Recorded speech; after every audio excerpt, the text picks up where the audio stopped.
بسم اللہ الرحمن الرحیم۔ صابری تعلیم کیا ہوتی ہے؟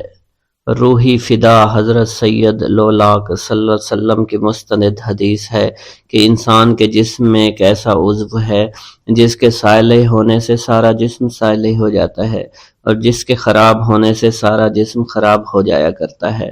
وہ عضو دل ہے، مطلب یہ کہ جیسا دل ہوگا ویسا ہی جسم ہوگا۔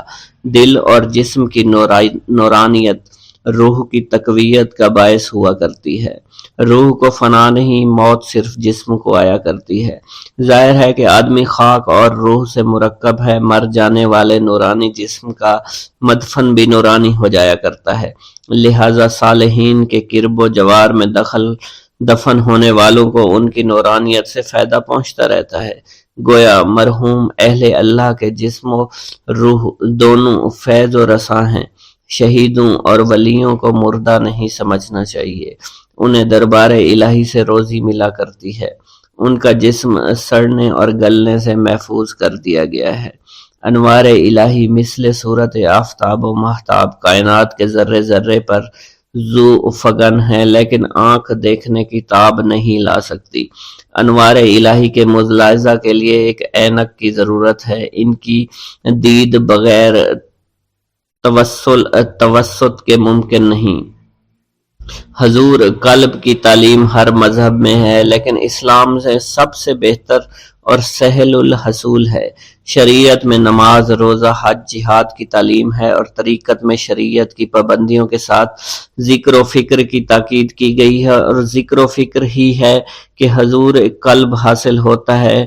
صوفیوں کے سب سلسلے اور طریقے تصور شیخ کے قائل ہیں، مگر اللہ بہتر جانتا ہے کہ باوجود علم و فضل کے مولانا اشرف علی تھانوی نے قصص الاکابر کے لکھ دیا ہے کہ چشتیوں میں تصور شیخ نہیں ہے۔ ان کے برخلاف مولوی رشید احمد گنگوہی صاحب نے ارواح ثلاثہ کے صفحہ نمبر 390 میں لکھا ہے کہ 3 سال کامل حضرت حاجی امداد اللہ مہاجر مکی رحمت اللہ علیہ کا چہرہ قلب میں رہا اور میں نے بغیر اس سے پوچھے ہوئے کوئی کام نہیں کیا۔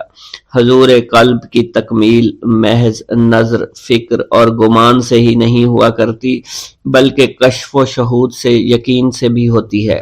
اس کے حصول کے لیے خلوص محبت یعنی للہت اصل شے ہے۔ شریعت و طریقت دونوں میں حضور قلب کی تعلیم ہے، مگر دونوں میں نمایاں فرق یہ ہے، اسلام نیت کی درستگی کو ضروری سمجھتا ہے اور قول و عمل میں یکسانیت چاہتا ہے۔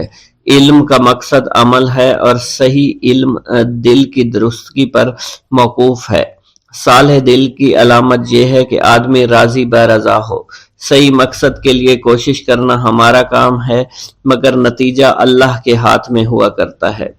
طریقت کے جملہ سلسلوں کا مقصد ایک ہی ہے، یعنی معرفت الہی، لیکن مختلف طبقوں کی وجہ سے حصول مقصد کے طور طریقے میں خفیف سا فرق پایا جاتا ہے۔ چنانچہ سلسلہ چشتیہ بھی ایک امتیازی خصوصیت ہے۔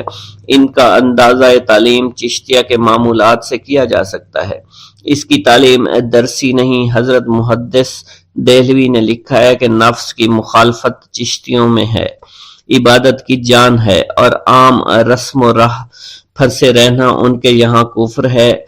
چشتی نفس کو صنم اکبر سمجھتے ہیں۔ انہوں نے یہ اصول قرآن پاک سے اخذ کیا ہے۔ چشتی مجاہدات کے ذریعے تصفیہ و تزکیہ کر کے دماغ کو صاف کیا کرتے ہیں۔ ان نقوش کو صفات و ملکات سے موسوم کیا جاتا ہے۔ تزکیہ تصفیہ میں شیخ کی توجہ کے علاوہ 2 وظائف بھی ہوتے ہیں، مگر اصل تکمیل محبت بھری آہ و سوز سے ہوتی ہے۔ محبت ہی عزا کا باعث بنتی ہے۔ اسی طرح اپنے آپ کو پہچان لینے کے بعد خدا کی معرفت کا شعور پیدا ہو جایا کرتا ہے۔ چشتی محبت ہی کی خاطر نفس کی مخالفت کر کے اسے مہذب بنا لیتے ہیں۔ تہذیب نفس محبت کا تقاضا ہے کہ اچھے برے سب کے ساتھ اخلاق اور اچھے اخلاق سے برتا جائے۔ ہر شے نیک و بد پہلو رکھتی ہے۔ نیک تو نیک ہی ہوتا ہے، مگر بد کو نیک بنا لینا کمال بندگی ہے۔ حضرت سلطان المشائخ رحمت اللہ علیہ کا ارشاد گرامی ہے کہ صحبت ماباش و صحبت تو باشیم بد کو نیک بنانے کی صحیح بہترین صورت ہے، اس سے اتحاد بڑھتا ہے اور توحید کی بھی تبلیغ ہوا کرتی ہے۔ بہرحال چشتی نفس کی مخالفت کر کے صبر و رضا کو عادی کیا جاتا ہے، اور ان کی نشانی ہے چشتیوں میں محبت و ہم نشینی کے ساتھ اتباع و تقلید ضروری ہے، لیکن وہ ارباب ظن تخمین کی تقلید کو حرام سمجھتے ہیں۔ تجدید کے وہ معترف ہیں مگر تاسیس کے قائل نہیں ہیں۔ حق یہی ہے کہ پرانی عمارت کو ڈھا کر از سر نو عمارت بنانا طول عمل ہے اور اسراف بھی ہے۔ پرانی عمارت کو مفید و کارآمد بنانے کے لیے حسب ضرورت ترمیم کر دینے کو تجدید کہا جاتا ہے۔ تاریخ بتاتی ہے کہ جب ہندوستان میں فتنہ و فساد کی لہر دوڑی تو مذہب میں بھی تحریف ہوئی، اخلاق بگڑنے لگے اور فرعونیت شروع ہوئی اور طبیعت ذلت پستی کی طرف مائل ہونا شروع ہوئی، تو حضرت بابا صاحب رحمۃ اللہ علیہ نے رفاع عام کے لیے جذبہ سلوک کو علیحدہ کر دیا۔ یہی وجہ ہے کہ مخدوم پاک علی احمد صابر کلیری رحمۃ اللہ علیہ کو مجذوب سالک کے درجے میں خلافت عطا فرمائی، اور حضرت سلطان جی رحمۃ اللہ علیہ کو سالک کامل اور رئیس فقیر کا مرتبہ دے کر خلیفہ بنا دیا۔ گویا اس طرح سلسلہ چشتیہ کی دو شاخیں ہو گئیں۔ اصل یہ ہے کہ اس زمانہ کو کمزور طبیعتیں جذبہ و سلوک دونوں کے بوجھ کی متحمل نہیں ہو سکتی تھی۔ یہ حضرت بابا صاحب رحمۃ اللہ علیہ نے اجتہاد کیا ہے کہ انہیں خوبی سے سلوک کو علیحدہ کر دیا۔ وصال سے پہلے جو ارشاد فرمایا تھا وہ مختلف نوعیتوں سے اہمیت رکھتا ہے۔ فرمایا کہ علم سینیا من بشیخ نظام البدیانی رحمۃ اللہ علیہ، ظاہر ہے کہ دل سینہ کے اندر ہوتا ہے، لہذا علم دل خفی در خفی ہوا۔ اس لیے مخدوم پاک رحمۃ اللہ علیہ اپنا نمونہ آپ ہیں، عنایت ہیں، عناصر ہیں۔ جو مرتبہ بادیہ ہوا ہے وہی درجہ روحانیت میں اول ہے۔ مخدوم پاک رحمۃ اللہ علیہ کا قیاس کیا جا سکتا ہے، ان کی تعلیم از دل کی طرح ہے، وہ ظاہر ہے بے نیاز ہے مگر اس کا سلسلہ آب و تاب سے چلا جا رہا ہے۔ یہی حقیقت لوگوں کو حیران کر دیتی ہے، اس حیرت کی وجہ سے کچھ لوگ ان کے وجود تک کے منکر ہو چکے ہیں۔ معتقدین نے معان دین کو سمجھنے کی کوشش کی ہے مگر وہ اپنے انکار سے انکار نہیں کرتے۔ مخدوم رحمۃ اللہ علیہ کے وجود کا ثبوت بابا صاحب رحمۃ اللہ علیہ کے مدرجہ بالا سینہ دل والے ارشاد میں موجود ہے، یعنی حضرت بابا صاحب رحمۃ اللہ علیہ نے ان کا پورا نام بتا دیا ہے تاکہ ان کا انطباق کسی اور پر نہ کیا جا سکتے۔ حضرت سلطان المشائخ کی تعلیم اور ان کے سلسلہ کی تبلیغ جس طرح ہوئی وہ آنکھوں کے سامنے ہے، مگر حضرت صابر رحمۃ اللہ علیہ کہ تبلیغ قلبی ہونے کی وجہ سے چشم ظاہر سے اوجھل رہی ہے۔ بتایا گیا ہے کہ مخدوم پاک رحمۃ اللہ علیہ کی 11 سال کی عمر میں گوشائے ازلیت میں بٹھا دیے گئے تھے اور 21 سال بعد ان کو خلافت دی گئی، لیکن ان کی باطنی تعلیم کی تفصیل نہیں بتائی گئی۔ کشفی تذکرہ کا بیان ہے کہ وہ دوران ازلیت میں شغل نوری کی مشق کرائی گئی۔ خواجگان چشت مرید کو حسب مراد بنانے کے لیے ابتدا میں کچھ مجاہدے بھی کرواتے رہے، پھر اپنی توجہ سے اسے کامل بنا دیا کرتے تھے، جس کی وجہ سے مرید عالم تجلیات میں محو ہو جاتا ہے۔ اسی اصول پر مخدوم احمد پاک کلیری کو 3 سال ظاہری تعلیم دی، پھر گوشائے میں بٹھا کر صفات و ملکات کے جلووں سے آشنا کیا گیا۔ اسی طرح ذات و نفس پر عبور کروایا گیا۔ اتحاد و تجسس کے ذریعے انابت الہی کی اہلیت پیدا کر دی گئی۔ حضرت خواجہ بختیار کاکی اوشی رحمۃ اللہ علیہ کا ارشاد ہے کہ شیخ میں اس قدر دل کی قوت اور ضمیر کی صحت ہونا چاہیے کہ جس کو مرید کرے اس کے سینہ کی زنگار اپنی قوت باطنی سے عقیل کر دے اور راز ہائے فطرت سے آگاہی دے دے۔ جب مرید میں اتنی قوت پیدا ہو جاتی ہے تو وہ شخص کائناتی زندگی کے مضمون کو اشاروں میں سمجھ لیا کرتا ہے اور گفت و شنید کی اسے ضرورت ہی پیش نہیں آیا کرتی۔ جب مخدوم پاک رحمت اللہ علیہ کو روحانی تعلیم خاص طور پر اس پر دی گئی تو ان کی خلافت اور تبلیغ کا طرز دیگر خلفاء سے بھی مختلف ہونا چاہیے، اور یہی ان کی تعلیم و تبلیغ میں ندرت ہے۔ ان کی تعلیم چونکہ قلبی تھی لہذا عقل کی اس تک رسائی نہیں ہو سکتی، اور جب ظاہری عقل و منطق سے اسے سمجھا جائے تو نتیجہ نہیں نکلا کرتا، ان کے یہاں محض توجہ و جذب سے کامل ہو جایا کرتا ہے اور کیفیت جذب میں اختیار نہیں ہوا کرتا۔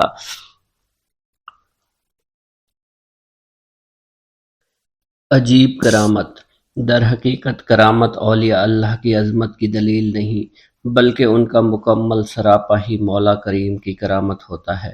ولایت سے لے کر واصل حق ہونے تک ان کی زندگی کا ہر لہجہ تمام عالم سے یکسر جداگانہ ہوتا ہے۔ یہ سرتپا ذات قدوس وحدہ لا شریک کی دلیل بن کر آتے ہیں۔ اگر ان میں اور عام انسانوں میں یہ فرق نہ ہو تو میرے خیال میں ان کی پہچان کرنا مشکل ہو جائے۔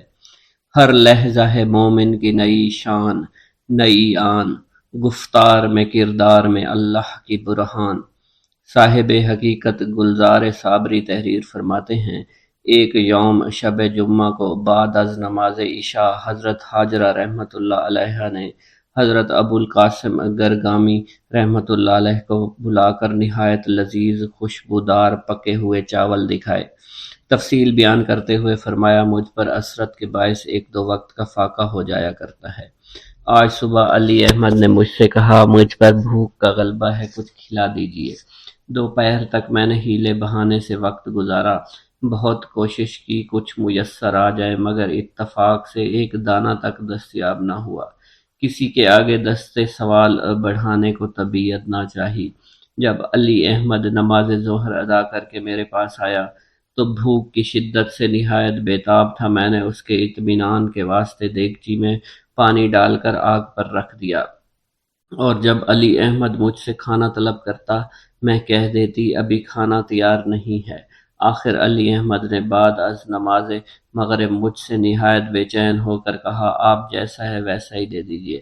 یہ کہہ کر علی احمد خود دیگچی کے قریب گیا، کہنے لگا، دیکھیے چاول پک گئے ہیں، اب مجھ کو جلدی کھلا دیجیے۔ میں چاولوں کا پک جانا سن کر حیران ہوئی اور جا کر دیکھا واقعی چاول تو پکے ہوئے تھے۔ سچے مرد صفائی والے جے کچھ کہن زبانوں، مولا پاک منیندہ اوہو پکی خبر سانو۔ بعد ازاں مائی صاحبہ رحمۃ اللہ علیہ نے گرگامی صاحب رحمۃ اللہ علیہ سے فرمایا، اب علی احمد کے واقعات اس پر مجبور کرتے ہیں کہ اس کو تعلیم و ظاہری اور تعلیم و باطنی بھی عطا کی جائے۔ اگر آپ کی رائے ہو تو اس کو بھائی فرید الدین مسعود گنج شکر کے سپرد کرائیں۔ یہ سنتے ہی ابو القاسم گرگامی رحمۃ اللہ علیہ نے آپ کے اظہار خیال سے اتفاق کیا۔ مشورہ کے مطابق حضور صابر پاک رحمۃ اللہ علیہ، حضرت مائی صاحبہ اور مولانا ابو القاسم گرگامی پاک پتن شریف اجودن روانہ ہوئے۔ دوران سفر آپ کی ملاقات حضرت علیم اللہ ابدال رحمۃ اللہ علیہ سے ہوئی، جو اس مختصر قافلہ کی طرف چلے آ رہے تھے۔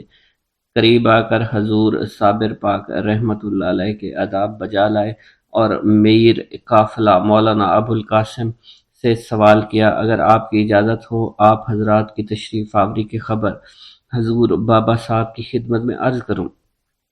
مولانا نے جواب دینے سے پہلے دریافت کیا، اے علیم اللہ، تم یہ بتاؤ حضرت شاہ عبد الرحیم کے وصال پر ملال کے بعد تم کہاں رہے ہو؟ انہوں نے کہا، جناب حضرت صاحب رحمۃ اللہ علیہ کے وصال کے بعد مجھے حضرت علی احمد صاحب آپ کے اسم مبارک میں بھی ابھی تک لقب صابر کا اضافہ نہیں ہوا تھا کہ پوشیدہ طور پر خدمت میں رہنے کا حکم تھا، جس کے مطابق میں آج تک مقرر کردہ خدمت انجام دیتا رہا ہوں، اور آج بموجب حکم ہی حاضر خدمت بجا لایا ہوں۔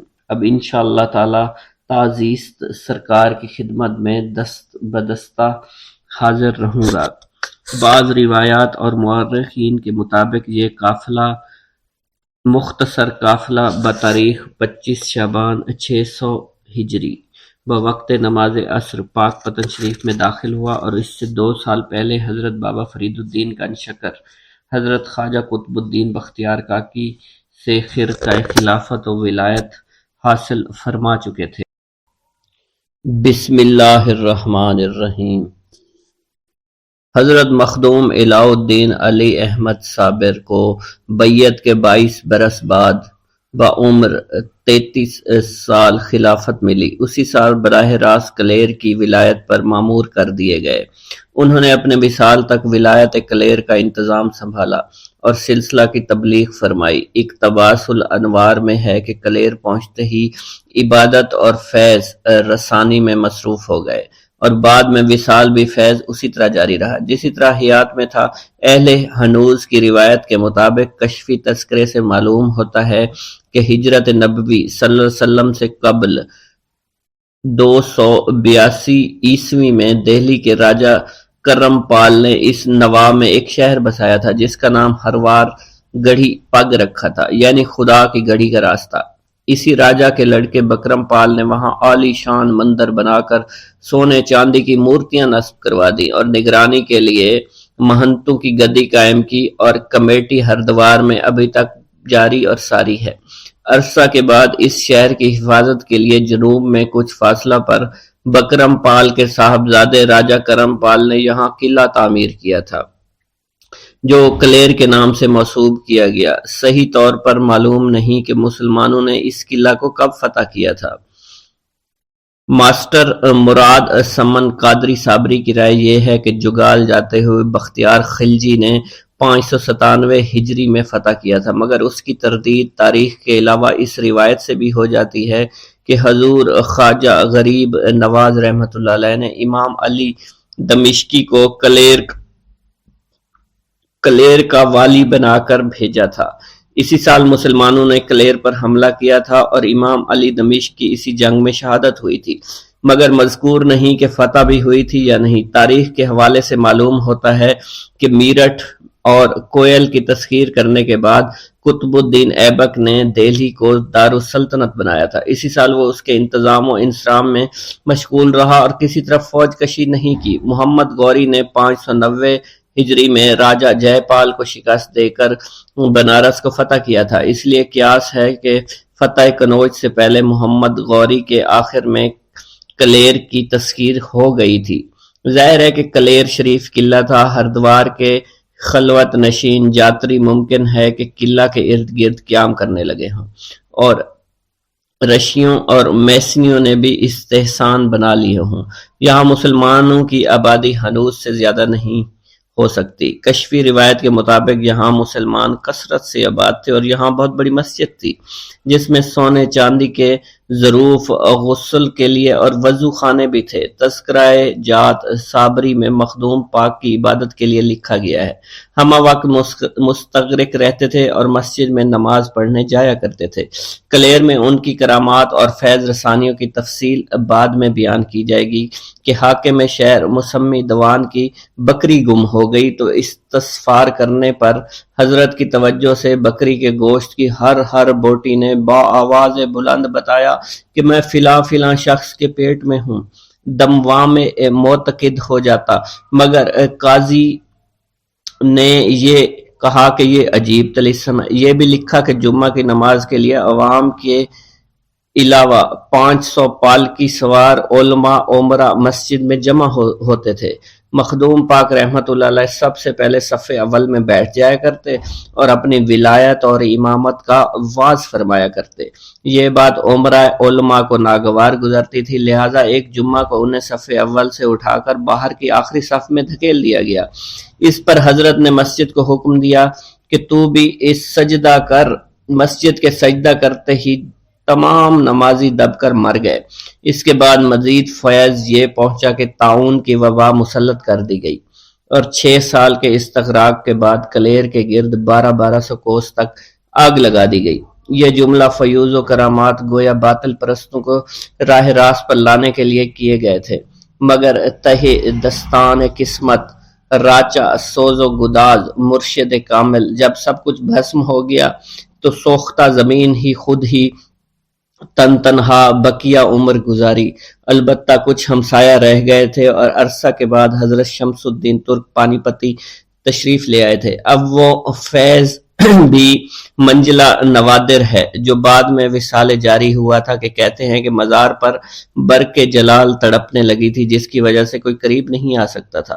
مجاور بھی بچا بچا کر خود کو دور جا بسے تھے، گویا یہ برق دورباش کا مظاہرہ یوں کرتی تھی کہ کسی کو جلال سے نقصان نہ پہنچے، لیکن شیر اور درندوں کو اجازت تھی کہ اپنی دموں سے مزار پر جھاڑو دیا کرتے تھے۔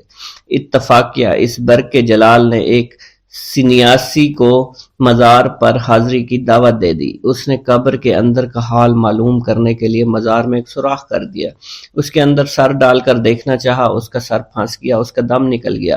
رات کو خواب میں مجاوروں کو حکم دیا اس کتے کو نکال کر باہر پھینک دے، چنانچہ تعمیل کی گئی اور مزار کی مرمت بھی کر دی گئی۔ اب برق جلال اور شیروں کی نگرانی کو ناکافی سمجھ کر مجاوروں کو یہاں رہنے کے لیے بلا لیا گیا۔ مشہور ہے مخدوم پاک رحمت اللہ علیہ جلالی تھے، ان کے جلال کے نقشے مختلف آتشی رنگوں میں کھینچے گئے تھے، اس لیے ان کے تصور سے کلیجہ منہ کو آ جاتا ہے، دل دہل جاتے ہیں۔ ان کی جلالی داستانوں کے بیان کرنے والے معاندین نہیں بلکہ صاحب علم، فضل اور تذکرہ نگار ہیں۔ اقتباس الانوار کے مصنف قطب وقت مولانا اکرام اللہ شاہ براسوی نے تحریر فرمایا ہے کہ حضرت موسیٰ علیہ السلام صاحب جلال تھے، انہی کے نقش قدم پر حضرت مخدوم پاک رحمت اللہ علیہ تھے، اسی وجہ سے ان میں جلالی شان پیدا ہو گئی تھی۔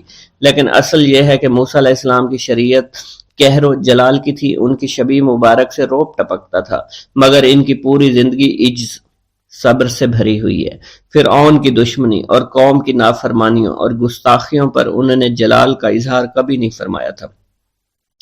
کپتی و اسرائیلی میں بیچ بچاؤ کرتے ہوئے کپتی کے تھپڑ مار دیا تھا اور اتفاق سے وہ مر گیا، اس پر انہیں بے حد ندامت ہوئی اور سزا سے بچنے کے لیے مدائن چلے گئے۔ دوسرا واقعہ یہ ہوا کہ چلہ پورا کر کے جب تورات کے الواح کے کوہ طور سے لے آئے تو پوری قوم سامری کے پچھلے کے پرستش کرنے لگی۔ یہ صدمہ کی بات ہی تھی۔ اپنے بڑے بھائی حضرت ہارون پر برس پڑے، تم نے قوم کو گمراہ کیسے ہونے دیا اور کیوں نہیں ہدایت کی؟ لیکن ان سے حقیقت معلوم کے بعد غصہ جاتا رہا اور سامری سے نہایت نرمی کے ساتھ اس کی شیطنیت کی وجہ پوچھی۔ یہ دونوں واقعات موسیٰ علیہ السلام کے جلالی ہونے کا ثبوت نہیں ہو سکتے۔ مخدوم پاک رحمت اللہ علیہ کو عرصہ تک کھانا کھانے کی وجہ سے صابر کا خطاب عطا ہوا تھا، مگر جب کلیر آئے تو وہاں کی نافرمانیوں کی وجہ سے ان کے جلال کا ذکر کیا گیا۔ اہل عقیدت براہ کرم فرمائیں کہ صبر و جلال یکجا ہو نہیں سکتا، اگر انہیں مجمع ہو سکتے ہیں تو یہ کرامتیں جو جلالی لکھی گئی ہیں مخدوم پاک رحمت اللہ علیہ کی توہین ہیں۔ کلیری اگر غضب نازل ہوا تو وہ من جانب اللہ تھا، مخدوم پاک رحمت اللہ علیہ کا اس جلال سے کوئی تعلق نہیں۔ اندرونی حالات حضرت موسیٰ علیہ السلام اور مخدوم پاک کو جلال سے متصف و متہم کرنے والے جلال کے معنی ہی نہیں سمجھتے۔ جلال کے اقسام ہوتے ہیں، ایک جاہلانہ جلال ہوتا ہے، ایک مہذب باشعور جلال ہوتا ہے۔ حضرت سیدنا فاروق اعظم عمر فاروق رضی اللہ تعالیٰ عنہ اور حضرت خالد بن ولید رضی اللہ تعالیٰ عنہ کے حالات سے اچھی طرح سمجھا جا سکتا ہے۔ اسلام لانے سے پہلے حضرت فاروق اعظم نے اپنی بہن اور بہنوئی کو تلاوت قرآن پاک سن کر بری طرح خبر لی، اس غصہ میں صاحب قرآن صلی اللہ علیہ وسلم کی طرف رخ کیا، روئے انوار کا ملاحظہ کرتے ہی ان کا جاہلانہ جلال مہذب جلال میں بدل گیا، کلمہ پڑھتے ہی بن پڑے اور ان کے مہذب جلال نے خانہ کعبہ میں اذان دلوائی اور اعلانیہ باجماعت نماز پڑھوائی۔ مخدوم پاک رحمت اللہ علیہ کے جلال کو قہر و غضب سمجھنے والے نہ جلال کو سمجھتے ہیں، نہ ان کے بزرگی کے مرتبہ کو پہچان سکتے ہیں۔ بسم اللہ الرحمن الرحیم۔ السلام علیکم ویورز، امید کرتا ہوں آپ سب خیریت سے ہوں گے۔ سلسلہ چشتیہ معینیہ کی تیسری کڑی حضرت بابا فرید الدین مسعود گنج شکر رحمت اللہ علیہ ہیں، جن کو حضرت خواجہ غریب نواز رحمت اللہ علیہ کے خلیفہ اعظم حضرت خواجہ قطب الدین بختیار کاکی اوشی کے خلیفہ ہونے کا فخر حاصل ہے۔ حضرت بابا صاحب کے بے شمار خلیفہ ہیں جن میں 3 بزرگوں کو فوقیت و فضیلت حاصل ہے۔ حضرت جمال الدین ہانسوی رحمۃ اللہ علیہ خلیفہ اول ہیں۔ ان کا وصال حضرت بابا صاحب کے سامنے ہو گیا تھا، ان سے سلسلہ نہیں چلا۔ دوسرے خلیفہ اعظم حضرت مخدوم علاؤ الدین احمد علی صابر رحمۃ اللہ علیہ ہیں۔ انہیں خلافت دے کر براہ راست کلیر کی ولایت سپرد کی گئی تھی۔ دہلی کی خلافت دینے کی افواہ محض اخلاقی فرضی ہے۔ تیسرے خلیفہ اعظم حضرت سلطان المشائخ سید نظام الدین بدیوانی محبوب الہی رحمۃ اللہ علیہ ہیں۔ ان کی بیعت 654 ہجری میں ہو گئی تھی اور 3 سال بعد خلافت عطا کر کے ولایت دہلی میں متعین کیا گیا تھا۔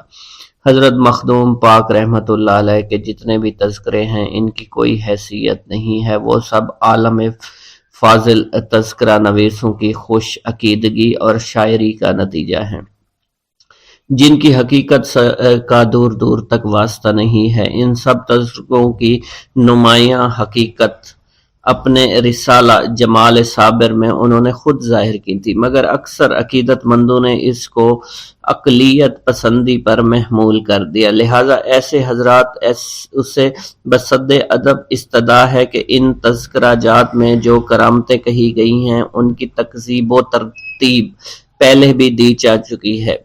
حضرت شیخ عبدالحق محدث دہلوی رحمۃ اللہ علیہ نے 999 ہجری میں اپنی کتاب اخبار الاخیار میں ان تذکروں کے متعلق سب سے پہلے قلم اٹھایا تھا۔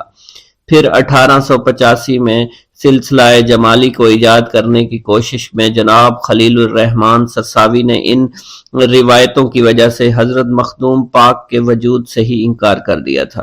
جواب میں صابری حضرات نے اعلان کیا تھا کہ ہم ملفوظات کے منکر نہیں ہیں، مگر ان مضامین کو دور کرنے والے ہیں جو پیران ناقص نے مشائخ سے نامزد ہی کر دیے ہیں۔ غرض اگلے صابری بزرگوں نے مخالفین کے اعتراض دور کرنے کی کوشش کی تھی اور معتقدین کے مغالطے کو دور کیا تھا۔ اس سے انکار ممکن ہی نہیں کہ حضرت مخدوم پاک رحمۃ اللہ علیہ کے متعلق تذکرہ نویسوں نے جو کچھ لکھا ہے وہ قیاسی و سماعی ہے۔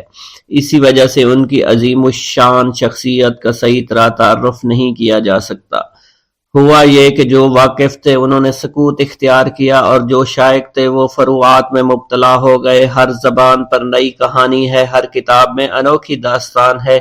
یہ اختلاف یوں ہوئے کہ حقیقت تک رسائی نہ ہو سکی۔ معدوم وہ ہے جو نہ پائے، جو شے تواتر کے ساتھ پائی جائے اسے موہوم کہا جاتا ہے، اور موجودہ اس کو کہتے ہیں جو پایا بھی جائے اور تواتر بھی رکھتا ہو۔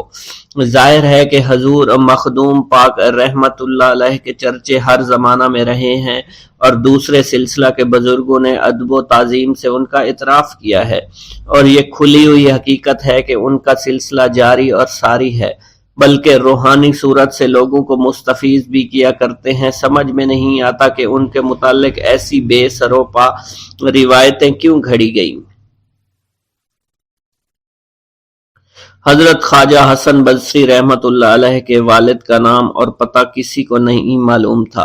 حضرت عبد الواحد بن زید کے نسب پر بھی پردہ پڑا ہوا ہے۔ خبر نہیں کہ حضرت فصیل بن ایاز کا وطن کس جگہ ہے، اور سب سے زیادہ حیرت یہ ہے کہ کسی کو نہیں معلوم کہ حضرت بابا فرید الدین مسعود گنج شکر رحمۃ اللہ علیہ سید ہیں یا فاروقی ہیں، مگر ان لا علمیوں اور کوتاہیوں کی وجہ سے ان بزرگوں کو خلافت، ولایت اور عظمت میں کسی طرح کی کوئی فرق نہیں آتا۔ اجماع سے ثابت ہے مخدوم پاک رحمت اللہ علیہ حضرت بابا صاحب یعنی بابا فرید الدین مسعود گنج شکر رحمت اللہ علیہ کے بھانجے، داماد اور خلیفہ تھے، اور ولایت کلیر ان کو تفویض کی گئی تھی۔ کہا جاتا ہے کہ ان کی پیدائش سے پہلے حضرت مولا علی کرم اللہ وجہہ نے خواب میں بشارت دی تھی کہ مولود کا نام علی رکھنا۔ پھر سرکار دو عالم رحمت اللہ علیہ کا عالم رویا میں ارشاد ہوا کہ نام احمد ہونا چاہیے۔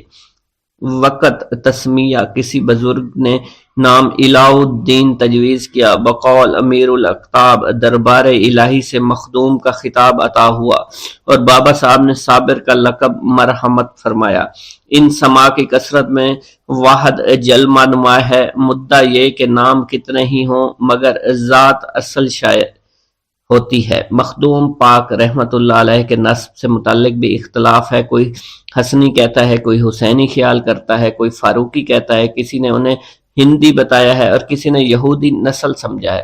معتبر یہ ہے کہ سید ہیں۔ حضرت بابا صاحب رحمت اللہ علیہ کی ہمشیرہ بی بی ہاجرہ کی شادی حضرت غوث پاک کے خاندان میں ہوئی تھی، لہٰذا بجا طور پر کہا جا سکتا ہے کہ سید ہی ہیں۔ ظاہری اور دونوں کشفی دونوں تذکروں کا متفقہ بیان ہے کہ بی بی ہاجرہ کی شادی غوث پاک رحمت اللہ علیہ کے پوتے شیخ عبد الرحیم سے ہوئی تھی، لہٰذا اس سال کے فرق کی وجہ سے جلال صابری کے مؤلف الہی بخش صابری کی تحقیق ہے کہ بی بی ہاجرہ کی شادی شیخ عبد الرحیم سے نہیں بلکہ ان کے صاحبزادے شیخ عبداللہ سے ہوئی تھی۔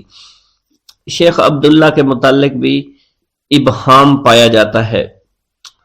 حضرت امام جعفر صادق کی اولاد میں سے تھے، اس لیے ان کا تعلق حسینی شاخ سے تھا۔ آگے چل کر ملا صاحب نے لکھا ہے کہ ان شیخ عبداللہ کی شادی بی بی ہاجرہ سے بمقام کھوٹوال عہد خلجی میں ہوئی تھی اور مخدوم پاک کا وصال 679 ہجری میں عہد بلبن میں ہو چکا ہے، اس لیے یہ روایت تسلیم نہیں کی جا سکتی۔ جو لوگ مخدوم پاک کو ہندی نیاد کہتے ہیں وہ ان کی جائے ولادت قصبہ ڈیکری ضلع حصار قرار دیتے ہیں، مگر اس کا ثبوت نہیں۔ ان کے بیانات مخدوم پاک پر بھی نہیں۔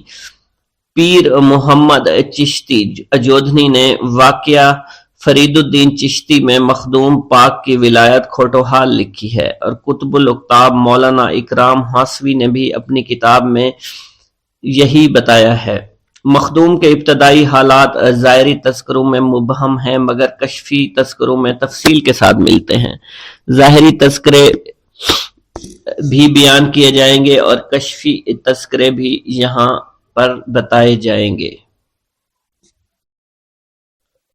بسم اللہ الرحمن الرحیم۔ شجرہ نسب سے واضح ہے کہ صابر سرکار رحمت اللہ علیہ حضور شیخ عبد القادر جیلانی محبوب سبحانی رحمت اللہ علیہ کے پڑ پوتے ہیں۔ آپ رحمت اللہ علیہ صحیح النسب سید تھے۔ آپ کے آبا و اجداد ایک مدت سے بغداد شریف میں رہائش پذیر رہے، جو کہ علم ظاہری علم باطنی میں شعرۂ آفاق رکھتے تھے۔ حضور صابر پاک رحمت اللہ علیہ کے پدر انور کا اسم گرامی حضرت شاہ عبد الرحیم عبد السلام رحمت اللہ علیہ تھا، جو کہ نہایت خدا رسیدہ عبادت گزار فیاض اور متقی انسان تھے۔ آپ کے مختصر حالات زندگی یوں ہیں۔ بغداد شریف میں بروز اتوار بتاریخ 11 ذی القعدہ 541 ہجری میں پیدا ہوئے۔ آپ بچپن ہی سے اکثر اوقات عالم جذب میں محو رہتے، جو کچھ زبان حال سے نکل جاتا بے عین حقیقت بن کر سامنے آ جاتا۔ آپ کے والد ماجد بھی صاحب ولایت و پارسا بزرگ تھے، چنانچہ انہوں نے اپنے لخت جگر کی تعلیم و تربیت پر خصوصی توجہ فرمائی۔ حضرت عبد الوہاب رحمت اللہ علیہ اپنی تصنیف میں تحریر فرماتے ہیں، اکثر اوقات میرے پدر انور شیخ عبد القادر جیلانی رحمت اللہ علیہ عبد الرحیم کو اپنی گود میں لے لیتے تھے اور انتہائی شفقت و محبت سے بوسہ دیتے، جس سے عبد الرحیم پر ایک وجدانی کیفیت طاری ہو جایا کرتی اور بے اختیار اس کی زبان سے الحمدللہ نکل جاتا، اور جب غوث پاک رحمت اللہ علیہ محبت سے فرماتے اے میرے مستانے میرے متوالے فرزند، تو وہ گود سے اٹھ کر بھاگ جایا کرتا تھا۔ آپ کو اوائل عمر میں ہی عبادت اور ریاضت کا شوق جنون کی حد تک تھا۔ یہ شوق بھی عمر کے ساتھ ساتھ بڑھتا چلا گیا۔ جب آپ جوانی کو پہنچے تو عشق الہی نے دل میں گھر کر لیا۔ پوری رات گریہ زاری میں بسر ہو جاتی اور ہر دن حالت روزہ میں گزرتا۔ جب آپ کی یہ حالت آپ کے والد ماجد نے دیکھی تو فوراً دست حق پر پرست بیعت فرما لیا اور باطنی تعلیم و تربیت سے نوازنا شروع کر دیا، یہاں تک کہ بہت جلد روحانیت کے مختلف مدارج طے کرتے ہوئے کاملین میں داخل ہو گئے۔ ایک روز شاہ عبد الوہاب رحمۃ اللہ علیہ نے ایک کاملین کی مجلس میں آپ کو دستار فضیلت و خلافت سے نوازا۔ بعد ازاں آپ سیلانی ریاضت میں مشغول اور مصروف ہو گئے۔ بالآخر آپ حالت فقر و مستی میں گھومتے پھرتے ہرات آ گئے۔ وہاں آپ کی ملاقات حضرت شیخ محمد بن اسحاق سے ہوئی۔ وہ آپ کو دیکھتے ہی گھر لے گئے۔ گھر جا کر آپ نے تمام حالات واقعات سنائے، جن کو سن کر شیخ نے فرمایا، ہمیں عرصہ دراز سے آپ ہی کا انتظار تھا، اب آپ یہیں رہیں گے۔ چنانچہ حضرت شاہ عبد الرحیم 18 ماہ کی مدت تک وہیں مقیم رہے اور حضرت شیخ محمد بن اسحاق کی خدمت کے ساتھ ساتھ ان کی صحبت پاک سے بھی فیض یاب ہوتے رہے۔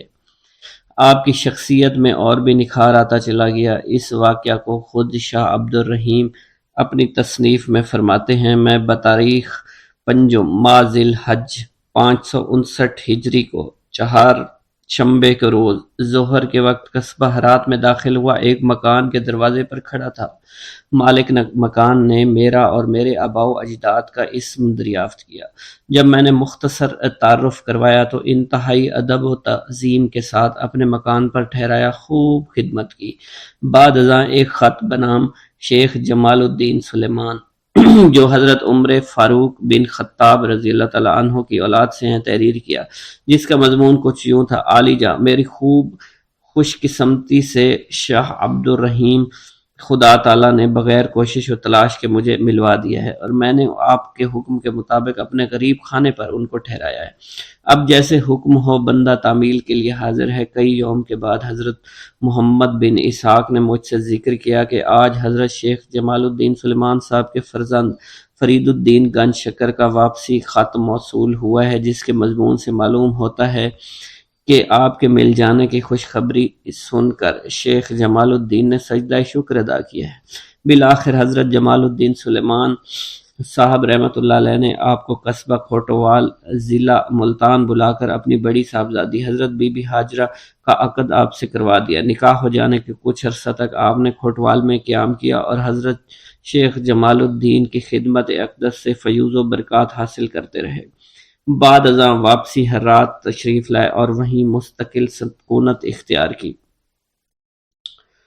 حضرت شاہ عبد الرحیم حضور صابر پاک رحمۃ اللہ علیہ کی ولادت سے پہلے 5 برس تک حیات رہے۔ بعض تذکرہ نگاروں کے مطابق حضرت صاحب کے وصال کے وقت مخدوم صابر پاک کی عمر مبارک 7 برس تھی، لیکن کثیر مورخین صابر پاک کی عمر 5 سال ہی تحریر کرتے ہیں، لہذا مذکورہ روایت کے مطابق شاہ عبد الرحیم کی عمر 52 برس بنتی ہے۔ آپ کی والدہ ماجدہ کا اسم گرامی حضرت بی بی ہاجرہ المعروف جمیلہ خاتون تھا، جو کہ شیخ جمال الدین صاحب کی بڑی صاحبزادی اور بابا فرید الدین گنج شکر کی حقیقی ہمشیرہ تھی۔ آپ انتہائی خدا رسیدہ، عابدہ، زاہدہ اور صابرہ خاتون تھی۔ جس گھر میں آپ نے جنم لیا ریاضت تو کرتے ہی تھے، اس کے ساتھ ساتھ دینی تعلیم و تربیت کا بھی مرکز تھا۔ وہاں آپ کے والد ماجد کی صورت میں عالم، فاضل، شفیق اساتذہ کرام بھی ہمہ وقت موجود تھے۔ اس کے علاوہ آپ کی والدہ محترمہ کا پاکیزہ نمونہ عمل بھی آپ کے سامنے تھا، جنہوں نے آپ کی تعلیم و تربیت ہر لحاظ سے مکمل کی۔ جہاں آپ کے پدر انور نے قرآن و حدیث، تصوف کی تعلیم سے نوازا، وہاں آپ کی والدہ ماجدہ نے گھریلو کام و کاج کا بھی علمی درس دیا۔ اگر حضور صابر پاک رحمۃ اللہ علیہ کی شخصیت کو مائی صاحبہ رحمۃ اللہ علیہ کے والدین کی محنتوں اور دعاؤں کا ثمر کہا جائے تو یہ کہنا غلط نہیں ہوگا۔ حضرت بی بی ہاجرہ ہمشیرہ بابا فرید الدین گنج شکر بن شیخ جمال الدین سلیمان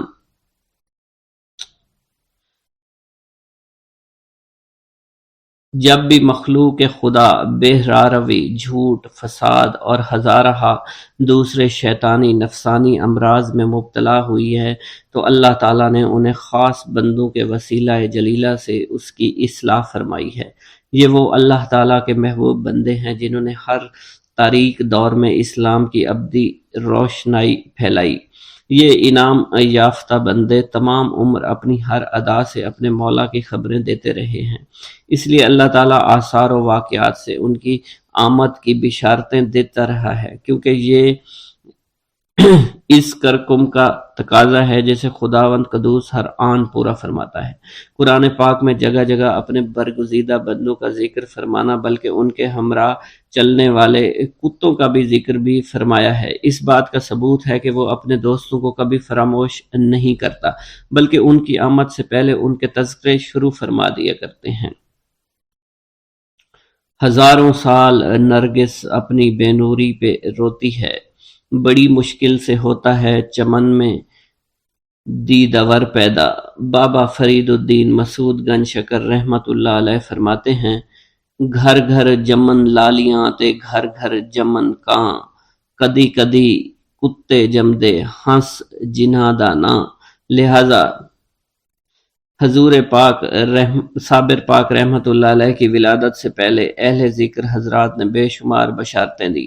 اولیاء کرام نے آپ کی آمد کا کثرت سے ذکر فرمایا، جس میں حضرت امام جعفر صادق، حضرت امام موسیٰ کاظم اور حضور غوث اعظم شیخ عبد القادر جیلانی کے علاوہ دیگر اہل نظر احباب شامل ہیں، بلکہ صاحب حقیقت گلزار صابری کے مطابق تو حضور صابر سرکار رحمت اللہ علیہ کی ولادت کی خبریں حضرت موسیٰ علیہ السلام، حضرت سلیمان علیہ السلام کے دور مقدس سے شروع ہو گئی تھی، لیکن جہاں طوالت کے خدشہ سے چند پیشین گوئیاں رقم کی جاتی ہیں۔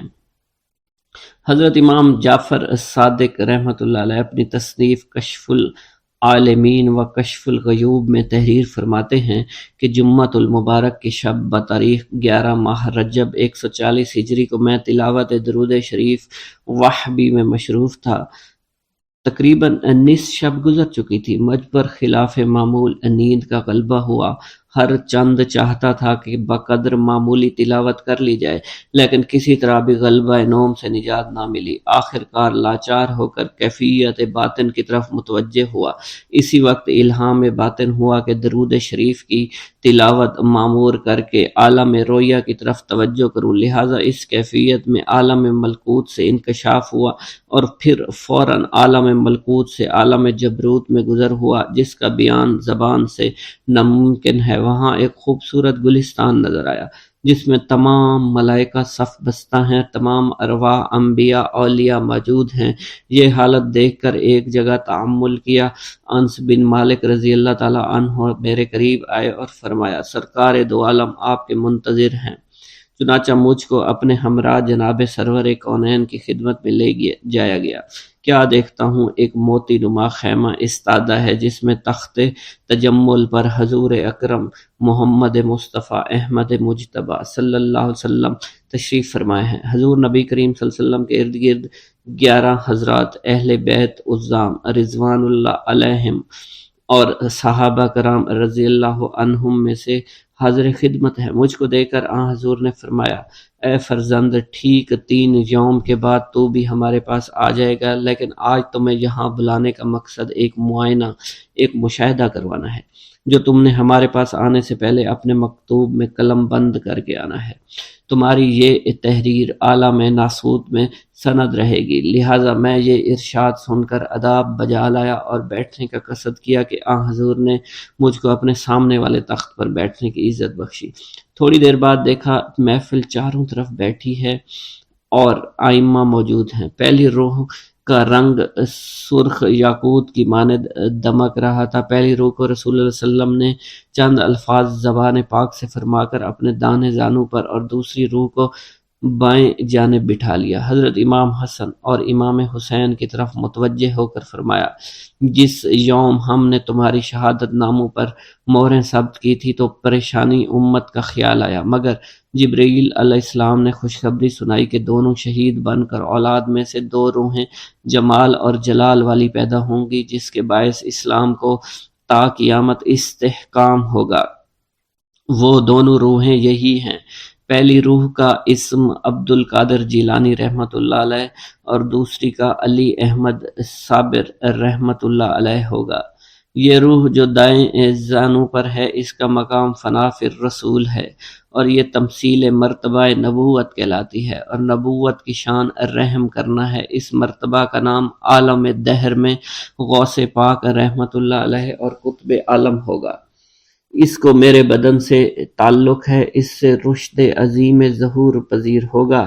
یہ دوسری روح جو بائیں زانوں پر ہے، اس کا ظہور پہلی روح کے بعد ہوگا۔ اس کا اسم گرامی علی احمد رحمت اللہ علیہ صابر ہوگا۔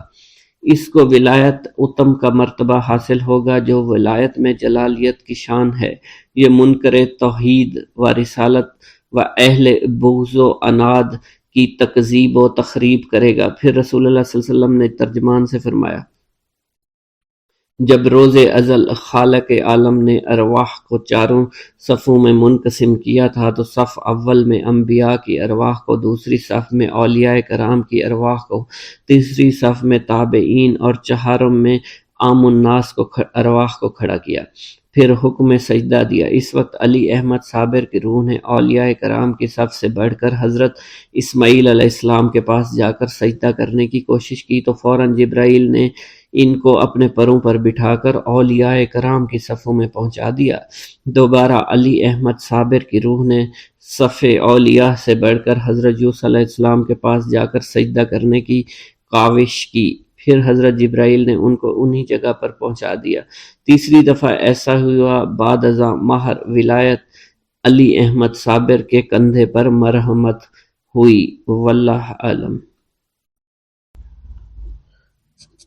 صابری سلسلہ کی تعلیمات۔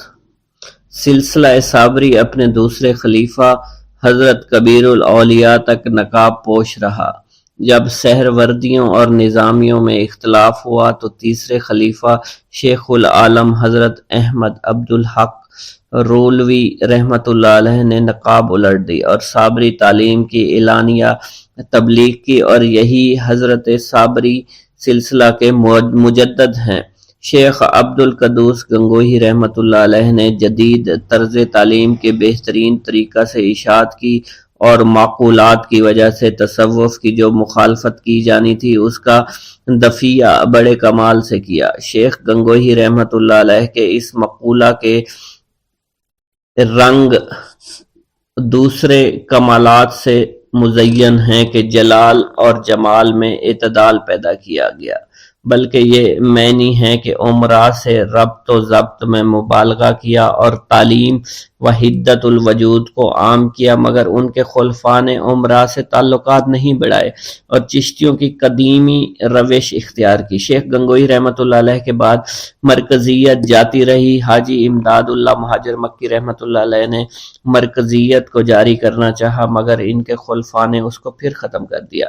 حاجی امداد اللہ کے بعد خلفاء نے بعض مسائل میں اختلاف کیا، پھر اس کے متعلق انہوں نے جب حاجی صاحب سے استفسار کیا تو حاجی صاحب نے جواب میں لکھا کہ آپ کے اختلافات کی مجھے خبر نہیں، آپ کی تحریریں میری نظر سے گزرتی ہیں اور نہ میں ان کے متعلق تفتیش کبھی کی ہے۔ جب فیصلہ ہفت مسئلہ لکھ کر بھیجا گیا تو حاجی صاحب نے اپنے خلیفہ محمد حسین اللہ آبادی سے دریافت کیا کہ خلفائے دیوبند نے اس کو پسند نہیں کیا۔ جملہ سلاسل سے پیشتر بیرونی ہند سلسلہ کی اشاعت حضرت نظام الدین بلخی رحمت اللہ علیہ نے اور شاہ محمد نبی امروہی نے کی اور سلسلہ صابری کو مقبول بنایا۔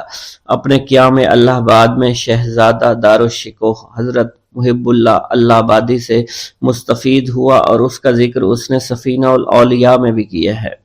عبد الرحیم فاطمی رحمت اللہ علیہ اختلاف کرنے والے خلفاء حاجی امداد اللہ کا دعویٰ ہے کہ حضرت فاطمی رحمت اللہ علیہ حضرت سید احمد راہ بریلوی کے خلیفہ تھے۔ حاجی امداد اللہ رحمت اللہ علیہ کے اختلافات کرنے والے خلفاء کا طرز عمل اسماعیلیہ ہے اور اسماعیلیہ سے جا کر ملتا ہے۔ صابری تعلیم و تربیت کی روح ان میں پائی ہی نہیں جاتی۔ رکی کے ریلوے اسٹیشن سے صابری درسگاہ تک تقریباً 5 میل کا فاصلہ ہے۔ سڑک نہر کے برابر چلتی ہے، راستہ خوشگوار ہے، منظر دل فریب ہے۔ آدھے راستے پر سولانی ندی ہے، ندی کا پل 50 فٹ بلند ہے۔ ندی کے نیچے پانی بہتا ہے، پل کے اوپر نہر کا چلنا انجینئر کا کمال ہے۔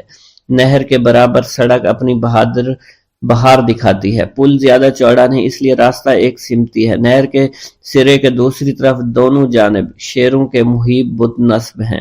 آگے بڑھ کر 4 فرلانگ سے بائیں طرف روضہ شریف کا گنبد اپنی طرف متوجہ کرتا ہے، اور یہ روضہ 1033 ہجری میں تعمیر ہوا تھا۔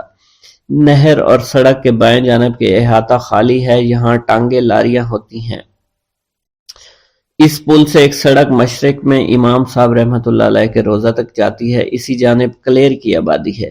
یہی سڑک پل سے دوسری طرف مغرب میں حضرت مخدوم پاک رحمۃ اللہ علیہ تک پہنچتی ہے۔ اس درگاہ والی سڑک کی 2 شاخیں ہیں، ایک شاخ سیدھی مغرب کی طرف جاتی ہے، دوسری شاخ جنوب کی طرف جاتی ہے۔ عرس کی ابتدا ربیع الاول شریف کی چاند رات سے ہو جایا کرتی ہے۔ بعد مغرب 5 درہ کے سامنے زائرین جمع ہو جاتے ہیں اور صاحب سجادہ کے سامنے شرقی دروازے سے کلیر میں ان کے مقام تک پہنچتے ہیں، وہاں قوالی کی جاتی ہے۔ جب زنان خانہ سے 2 خوان آتے ہیں، سجادہ صاحب ایک خوان کو اپنے سر پر رکھتے ہیں اور دوسرا ان کے فرزند اکبر کے سر کی زینت بنتا ہے۔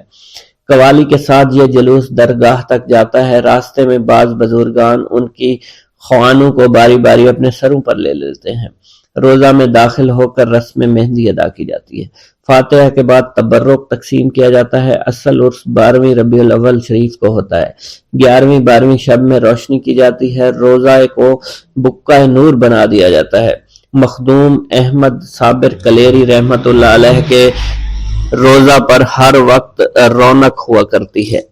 14ویں کی رات کو غسل دیا جاتا ہے۔ غسل کا گلابی اور پانی تبرک کے طور پر زائرین ساتھ لے جایا کرتے ہیں۔ 13ویں کو کل کے بعد اکثر صاحبان حضرت خواجہ قطب الدین بختیار کاکی رحمۃ اللہ علیہ کے عرس میں شرکت کے لیے دہلی روانہ ہو جاتے ہیں اور وہاں 14ویں تاریخ کی صبح کو کل میں شرکت کی سعادت حاصل کرتے ہیں۔ کلیر میں اکثر زائرین عرس کی ابتدا سے کئی دن پہلے آ جایا کرتے ہیں اور بعد کل واپس جاتے ہیں۔ کچھ ہجوم 20 تاریخ تک بھی رہتا ہے۔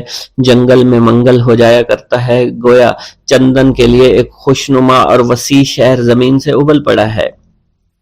روضہ کے اندر مزار شریف حجرے میں ہے۔ حجرے کی دیواریں سنگ مرمر کی ہیں اور فرش میں سنگ موسیٰ اور مرمر کی آمیزش ہے۔ مزار کے چاروں طرف مرمرین کٹہرا ہے۔